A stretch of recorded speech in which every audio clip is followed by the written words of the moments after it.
भारत की धरती पर एक ऐसी जगह भी है जहां बादल सिर्फ आसमान में नहीं उड़ते, बल्कि ऐसा लगता है जैसे किसी रहस्य को अपने साथ छुपा कर ले जा रहे हों। एक ऐसी धरती जहां पहाड़ आज भी आसमान से बातें करते हैं, जहां सदियों पुराने पेड़ आस्था की नई कहानी समेटे खड़े हैं, जहां पहाड़ों से निकलती नदियां और चट्टानों से गिरते झरने सिर्फ पानी नहीं बहाते, कभी कभी अपने साथ किसी अनकहे रहस्य की आहट भी लेकर चलते हैं। और इन पहाड़ों के बीच कुछ ऐसी गुफाएं भी हैं जहां माना जाता है कि कभी ऋषियों मुनियों ने इसी प्रकृति के गोद में बैठकर तपस्या की थी।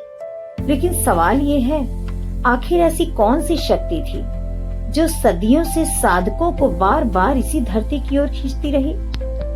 कभी कभी जिंदगी में कुछ जगह ऐसी होती है जहां जाने का फैसला तो हम करते हैं, लेकिन वहां पहुंचकर ऐसा लगता है जैसे हमें वहां बुलाया गया था। आज की हमारी यात्रा की कहानी भी कुछ ऐसी ही है, एक ऐसी धरती की ओर जहां पहाड़ हैं, बादल हैं, नदियां हैं और इन्हीं पहाड़ों के बीच एक ऐसी जगह है जिसके बारे में कहा जाता है कि यहाँ आने वाला हर व्यक्ति कुछ न कुछ अपने भीतर लेकर वापस जाता है। और हम भी उसी जगह का रहस्य जानने निकल पड़े हैं। और अब वो जगह हमसे ज्यादा दूर नहीं है। मैं बात कर रही हूँ नीम करोली धाम की, क्योंकि ये सिर्फ एक मंदिर की यात्रा नहीं है, एक ऐसे संत की कहानी है जिनके बारे में आज भी लोग कहते हैं कि उनके दर्शन के बाद उनकी जिंदगी बदल गई। कभी कभी पहाड़ सिर्फ प्रकृति नहीं, ईश्वर की उपस्थिति का एहसास भी कराते हैं। और श्रद्धा वहाँ शुरू होती है जहाँ तर्क समाप्त नहीं बल्कि विनम्र हो जाता है। हर मंदिर सिर्फ पत्थरों से नहीं बनता, करोड़ों लोगों की आस्था उसे जीवंत बनाती है। और कहा जाता है कि बाबा तक वही पहुँचता है जिसे उनका बुलावा मिलता है। बाबा नीम करोली महाराज का मुख्य धाम यानी कैची धाम उत्तराखंड के नैनीताल जिले में स्थित है। ये पवित्र आश्रम नैनीताल अल्मोड़ा मार्ग पर भवाली के पास दो पहाड़ियों के बीच में बेहद शांत वातावरण में बसा हुआ है। अगर आप यहाँ पर रहना चाहते हैं, स्टे करना चाहते हैं नैनीताल में, तो आप नैनीताल में बहुत ही खूबसूरत हिल स्टेशन है, वहाँ पर स्टे कर सकते हैं। उसके बाद वहाँ से आप आगे की यात्रा अल्मोड़ा रोड की ओर कर सकते हैं। या अगर आप और भी सुंदरता का आनंद लेना चाहते हैं तो नैनीताल से ऊपर आलू खेत हिल स्टेशन है, आप वहाँ भी अपना स्टे ले सकते हैं। या फिर नैनीताल में माल रोड के आसपास आपको बहुत सारे स्टे मिल जाएंगे, जहाँ पर बहुत सारे मार्केट वगैरह भी है, जहाँ पर आप अच्छे से शॉपिंग कर सकते हैं। और यहाँ से माँ नैना देवी का मंदिर भी पास में ही है माल रोड से। तो शाम को जब आप नैनीताल में आए तो वहाँ से आप माँ नैना देवी के दर्शन करने के बाद सुबह अल्मोड़ा के लिए निकल सकते हैं। और एक दिन आप नैनीताल में स्टे करके वहाँ के मुख्य मंदिरों के दर्शन कर सकते हैं, जिसमें माँ नैना देवी का प्रसिद्ध मंदिर भी है, जो कि 51 शक्ति पीठों में से एक माना जाता है। तो माँ नैना देवी के दर्शन करने के बाद हम सुबह अपनी पावन यात्रा यानी कैची धाम के दर्शन के लिए निकल गए। उत्तराखंड की खूबसूरती को जितना देखा जाए कम ही लगता है। यहाँ रास्ते सीधे नहीं होते, हर मोड़ के बाद एक नया दृश्य आपका इंतजार करता है। कभी कभी बादल सड़क के बिल्कुल पास आ जाते हैं, कभी पहाड़ों के पीछे छुप जाते हैं, और कभी ऐसा लगता है जैसे प्रकृति खुद आपको धीरे धीरे किसी रहस्य के करीब ले जा रही है। जैसे ही आप यहाँ पहुँचते हैं, सबसे पहले जो चीज आपको महसूस होती है वो है यहाँ का वातावरण। जैसे ही हम नीम करोली बाबा के पहले धाम यानी उनकी कुटिया में पहुंचे, ऐसा लगा जैसे साक्षात नीम करोली बाबा सामने खड़े हुए हैं। बाबा नीम करोली महाराज जी हनुमान जी के बहुत बड़े भक्त थे और उनकी भक्ति में इस मंदिर का निर्माण किया गया था। और ये भी कहा जाता है कि मुख्य धाम के दर्शन करने से पहले हनुमान मंदिर के दर्शन करना अनिवार्य है। इस मंदिर की स्थापना स्वयं परम पूज्य महाराज नीम करोली बाबा ने करवाई थी। तो हनुमान जी के दर्शन करने के बाद जैसे ही हम आगे बढ़े, हमारे ड्राइवर ने हमें बताया कि यहाँ पर एक बहुत बड़ा प्रसिद्ध धाम है, श्री पायलट बाबा का आश्रम, और वहाँ पर अगर आप दर्शन नहीं करेंगे तो आपकी पूरी नैनीताल यात्रा खराब हो जाएगी। तो मैंने उनका इतिहास जानने की कोशिश की तो उन्होंने हमें बताया कि पायलट बाबा का मूल नाम कपिल अद्वैत सिंह था। वे भारतीय वायुसेना में विंग कमांडर और फाइटर पायलट रहे। बाद में उन्होंने सैन्य जीवन छोड़कर आध्यात्मिक साधना का मार्ग अपनाया और पायलट बाबा के नाम से प्रसिद्ध हुए। उनका निधन 20 अगस्त 2024 को हो गया और उनका नैनीताल आश्रम गेठिया तल्ला गेठिया में स्थित है और इसका जो है आधिकारिक नाम शिव शक्ति धाम है। वो एक ऐसे साधक थे जिन्होंने आसमान में उड़ान भरी थी और फिर उसी आसमान को छोड़कर हिमालय की गोद में साधना का रास्ता चुना। पायलट बाबा की पहचान सिर्फ एक पूर्व एयरफोर्स अधिकारी से संत बनने की कहानी तक सीमित नहीं रही। वे योग, ध्यान, समाधि, कुंडलिनी और सिद्धियों से जुड़े अपने आध्यात्मिक दावों और प्रदर्शनों के कारण काफी चर्चित हुए। उनकी आधिकारिक संस्था भी आश्रम की गतिविधियों में योग, मेडिटेशन, समाधि, सिद्धि और कुंडलिनी जैसे विषयों का उल्लेख करती है।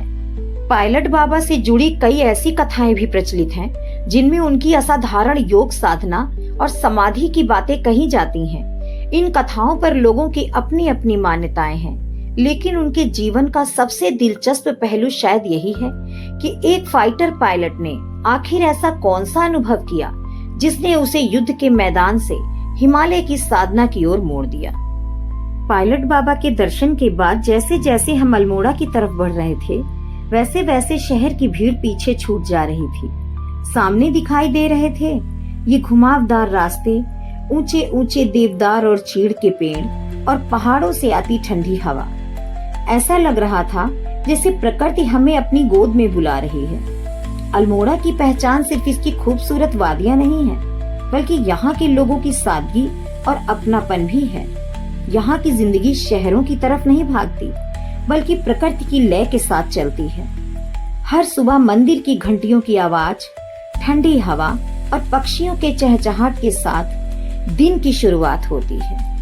और जैसे ही हम बाबा के पवित्र धाम पर पहुँचे, सबसे पहले जो चीज महसूस होती है वो है यहाँ का वातावरण। कोई बहुत तेज आवाज नहीं, कोई दिखावा नहीं, बस पहाड़, मंदिर की घंटियां और लगातार आती जाती श्रद्धा। शायद यही वजह है कि यहाँ लोग सिर्फ दर्शन करने नहीं आते, बल्कि कुछ देर बैठने भी आते हैं। नीम करोली बाबा एक ऐसे संत हैं जिनका जीवन आज भी लोगों के लिए रहस्य और आस्था का विषय है। उनके बारे में अनेक कथाएं और भक्तों के अनुभव सुनने को मिलते हैं, लेकिन बाबा को समझने के लिए शायद उनकी प्रसिद्धि से ज्यादा उनकी सादगी को समझना जरूरी है।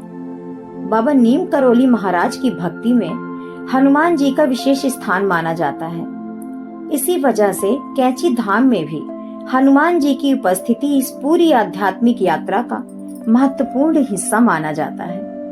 कहा जाता है बाबा अपने भक्तों को प्रेम, सेवा और भक्ति का रास्ता दिखाते थे। और अब आता है कैची धाम से जुड़ा वो हिस्सा जिसने इसे सिर्फ भारत ही नहीं, बल्कि दुनिया भर के लोगों के बीच चर्चा का विषय बना दिया।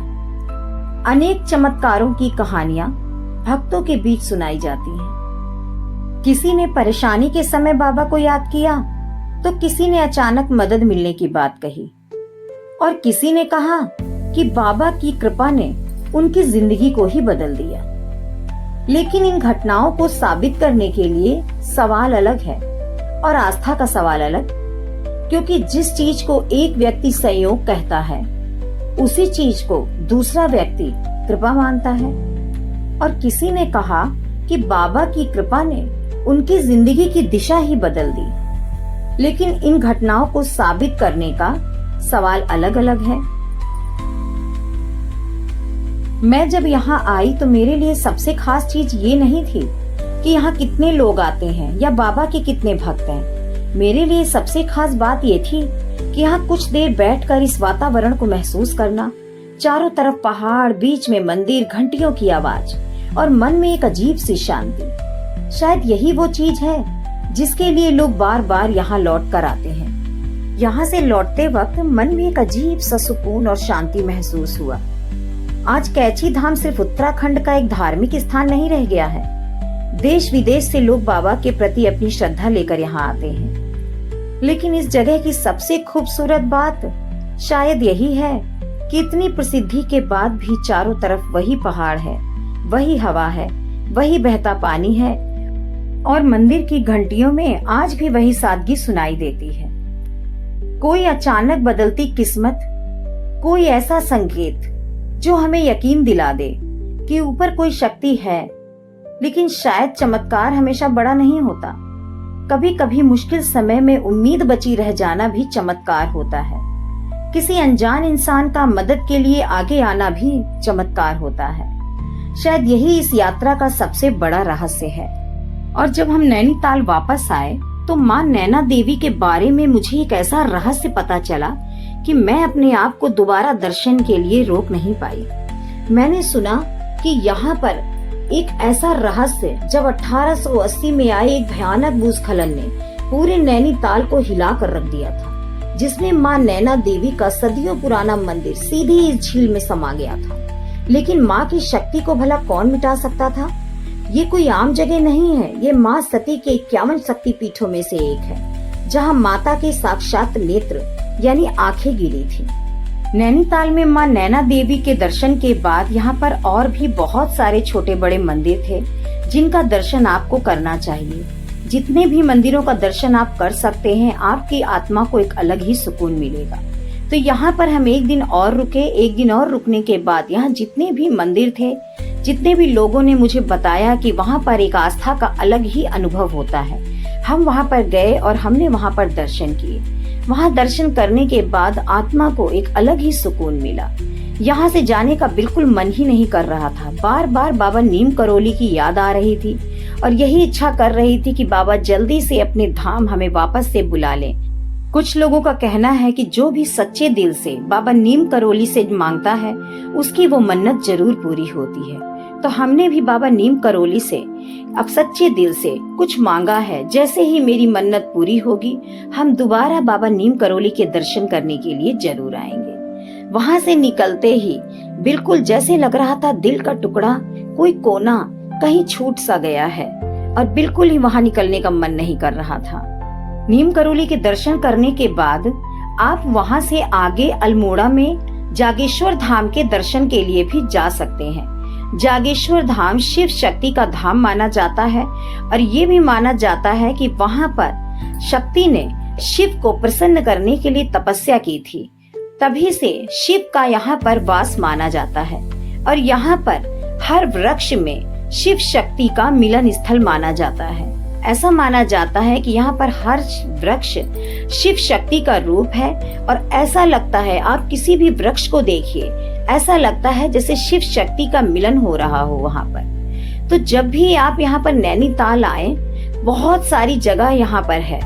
सबसे पहले आप नैनीताल के दर्शन कीजिए, नैना देवी के दर्शन कीजिए। उसके बाद अगर आप नेक्स्ट यहाँ पर दर्शन करना चाहते हैं तो यहाँ पर है घंटियों वाला मंदिर, यानी चितई गोलू देवता का मंदिर। कहा जाता है यहाँ पर जिसकी जो भी इच्छा होती है वो चिट्ठी में लिख करके बांध देता है और गोलू देवता स्वयं उस चिट्ठी को पढ़ते हैं और न्याय करते हैं। तो अगर आपने सच्चे दिल से कुछ भी यहाँ पर मांगा तो गोलू देवता उसे जरूर पूरी करते हैं। तो यहाँ पर हम भी गोलू देवता के मंदिर दर्शन करने के लिए गए और जब वहाँ पर गए तो अजीब अजीब किस्से सुनने को मिले। कुछ लोगों ने बताया उनकी सालों की बीमारी ठीक हो गई, तो किसी ने बताया सालों का केस 9 दिनों में ही सॉल्व हो गया। किसी ने बताया कि उनको सालों से पुत्र की कामना कर रहे थे और पुत्र की प्राप्ति हुई। उसके बाद हम गए माँ कासर देवी की यात्रा करने के लिए। माँ कासर देवी पहाड़ों पे बसी हुई हैं और असीम शक्ति का अनुभव होता है वहाँ पर। कहा जाता है कि यहाँ पर एक चुंबकीय शक्ति है और यहाँ स्वामी विवेकानंद ने भी यहाँ पर तपस्या की थी। यहाँ की अनूठी ऊर्जा के कारण यहाँ बैठते ही मन अपने आप शांत हो जाता है और ध्यान लगाना बेहद आसान हो जाता है। इसी वजह से सन 1890 में स्वामी विवेकानंद यहाँ आए थे और उन्होंने मंदिर के पास की एक गुफा में गहरी साधना की थी। उनके अलावा गुरुदेव रविंद्रनाथ टैगोर भी यहाँ पर आ चुके हैं और महीनों रहे थे। माँ कासा देवी के दर्शन करने के बाद आप जागेश्वर धाम दर्शन करना बिल्कुल भी न भूलें। ये 124 छोटे बड़े मंदिरों का समूह माना जाता है कि भगवान शिव और सप्त ऋषियों ने इसी पवित्र स्थान पर तपस्या की थी। यह भी कहा जाता है कि संसार में शिवलिंग की पूजा की शुरुआत इसी दारुका वन यानी देवदार के जंगल से हुई थी। यहाँ महामृत्युंजय मंत्र का जाप करना अत्यंत फलदायी माना जाता है।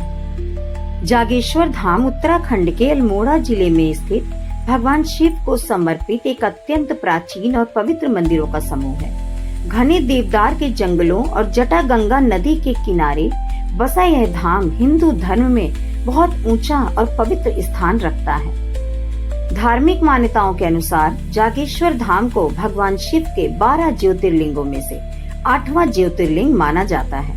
यह भारत के सबसे बड़े प्राचीन मंदिरों में से एक माना जाता है। तो जब भी आप नैनीताल आएं, आसपास इन पवित्र मंदिरों के दर्शन करना बिल्कुल भी न भूलें। अगर आपको आज की हमारी ये आध्यात्मिक यात्रा पसंद आई हो तो वीडियो को लाइक करिएगा और चैनल को सब्सक्राइब करिएगा और शेयर करना बिल्कुल भी मत भूलिएगा, ताकि अगली वीडियो में हम आपको इससे भी अच्छी आध्यात्मिक सफर पर ले चलें। तब तक के लिए राधे राधे।